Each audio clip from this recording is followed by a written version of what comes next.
নমস্কার বন্ধুরা।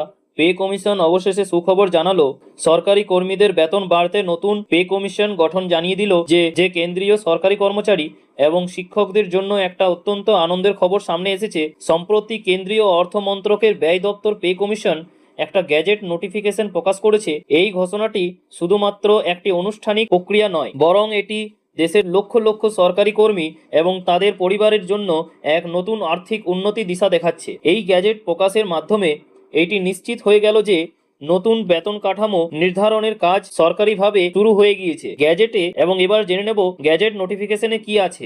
এবার জেনে নেওয়া যাক। আর তোমরাও দেখতে পাচ্ছ যে এখানে লেখা আছে, কেন্দ্রীয় অর্থ মন্ত্রকের জারি করা এই রেজলিউশনে স্পষ্টভাবে উল্লেখ করা হয়েছে যে পে কমিশন গঠনের প্রক্রিয়া সম্পন্ন হয়েছে এবং কমিশনের সদস্য ও কাজের পরিধিও চূড়ান্ত করা হয়েছে।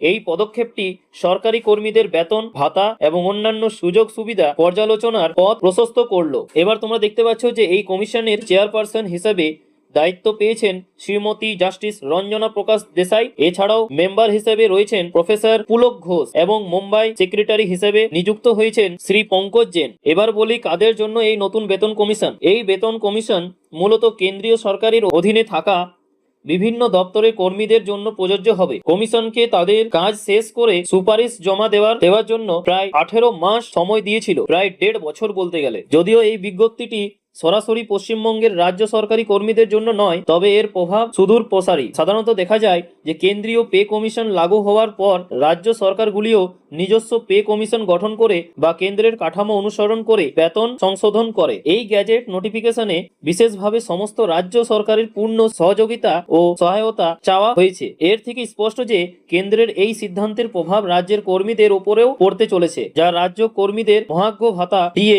বা নতুন বেতন স্কেলের দাবিতে আরো জোরালো করতে পারে। এর সময়সীমা কিন্তু দেওয়া হয়েছে যে তোমাদের 18 মাস কিন্তু সময়সীমা দেওয়া হয়েছে, যেটা বললাম যে প্রায় 1.5 বছর। ঠিক আছে, আর অবশ্যই আগামী 1.5 বছরের মধ্যেই কিন্তু নতুন বেতন কাঠামোর রূপরেখা স্পষ্ট হয়ে যাবে। কর্মীদের এখন কমিশনের কাজের অগ্রগতির দিকে নজর রাখা এবং নিজ নিজ সার্ভিস অ্যাসোসিয়েশনের মাধ্যমে দাবি দাওয়া পেশ করার জন্য প্রস্তুত থাকতে হবে। এটাই হচ্ছে আজকের আপডেট। অবশ্যই তোমরা যদি চ্যানেলে নতুন হয়ে থাকো তাহলে অবশ্যই চ্যানেলটিকে লাইক করবেন, সাবস্ক্রাইব করবেন এবং পরবর্তী কোনো যদি নতুন আপডেট আসে তাহলে অবশ্যই এই চ্যানেলে আপনি সবার আগে পেয়ে যাবেন। থ্যাংক ইউ, পাশে থাকবেন।